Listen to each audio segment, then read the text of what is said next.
వీళ్ళను మధ్యలో పెట్టుకొని ఇటువంటి ఉద్యమాలను మధ్యలో పెట్టుకొని సావులు చూపించి గోసోలో ముఖం పెట్టి గోదావరి నీళ్ళు యాడ్ చేసినట్టుగా వీళ్ళందరూ పక్షాన పోయి ఆయన పదవి పట్టుకొని కూర్చున్నాడు. ఇవాళ వీళ్ళు ఫోన్ చేస్తే కూడా ఎత్తుతలేడు. ఇక చూడు ఎంత దుర్మార్గం ఉందో. అంటే శవాల మీద ప్యాలాలు ఏరుకునేటోళ్ళు కేవలం రాజకీయ నాయకులు ఒకరే కాదు, ఇటువంటి వాళ్ళు ఇటువంటి వాళ్ళ బతుకుల మీద ప్యాలాలు ఏరుకొని పదవులు అనుభవించేటోళ్ళు ఇలా ఫోన్లు కూడా ఎత్తలేరు. అంటే నేను అది విన్నందుకు ఇంత ఘాటుగా మాట్లాడుతున్నాను వాళ్ళ గురించి. నేను ఏడవనరా మీరంతా ఎలక్షన్ల ముందు చాలా వచ్చి తిరిగిపోయిన వాళ్ళు కదా, ప్రజల పక్షాన్ని ఉండాలి కదా. తెలంగాణ తీసుకొచ్చుకుంటేందుకు ప్రధానమైన డిమాండ్ ఒకటి, ఇది అవుట్ సోర్సింగ్ వ్యవస్థ చంద్రబాబు నాయుడులో ఉన్నప్పుడు కాంట్రాక్ట్ వ్యవస్థ ఉన్నది, అది మొత్తం పోవాలి. ఈ బాండెడ్ లేబర్ అనేది పోవాలి. వెట్టి సాకిరి వ్యవస్థ బ్రిటిష్ ఉంది, మళ్ళీ ఎక్కడైనా కనబడుతున్నది అంటే ప్రపంచంలో నేను అనుకుంటే తెలంగాణలో కనబడుతున్నది. అది అవుట్ సోర్సింగ్ వాళ్ళ రూపంగా కనబడుతుంది. చూడు నువ్వు ఓటింగ్లు ఏ వాడలా ఏ గల్లీలా లేకపోతే నీ కొడంగల్లో పెట్టినావా ఎక్కడ బడి కట్టినావు చూపి, మేము వచ్చి చూస్తాం.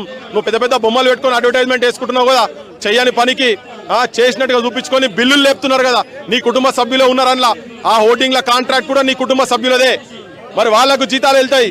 నువ్వు అమెరికాలకు నువ్వు బయట దేశాలకు పోయేటందుకు నీ తాబేదారులు నీ దగ్గర జీతగాళ్ళు మొత్తం బయట దేశాలకు తిరిగేటందుకు నీకు దగ్గర పైసలు ఉంటాయి. లక్షల కోట్ల రూపాయలు కుంభకోణాలు జరుగుతున్నారా నాయన అని పొద్దున్న లేచే ఛానల్ చూపిస్తున్నాయి.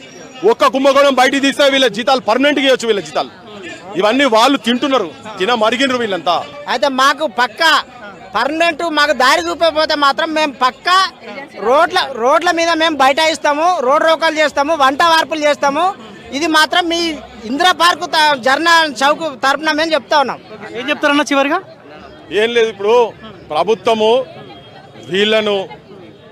వీళ్ళ బాధలను మనసు పెట్టి జర ఆలోచించి ఈ తెలంగాణ గురించి కాదు కొట్లాడింది. 11 సంవత్సరాల తర్వాత తెలంగాణ వచ్చిన తర్వాత కూడా ఇంకా బాధలతోటి ఇక్కడికి వచ్చేటందుకు వనరులు సమకూర్చుకొని వీడికి వచ్చి కూర్చొని ధర్నాలు కూర్చున్నారు కదా. వీళ్ళ బాధలు మీరన్నారు, మీరే చెప్పినారు, వీళ్ళ బాధలు మీకు తెలుసు, కానీ అయినా చేస్తలేరు కదా.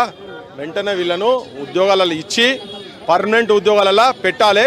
మీరు ఇచ్చిన మాట నిలబెట్టుకోనని చెప్పదలుచుకున్నాం.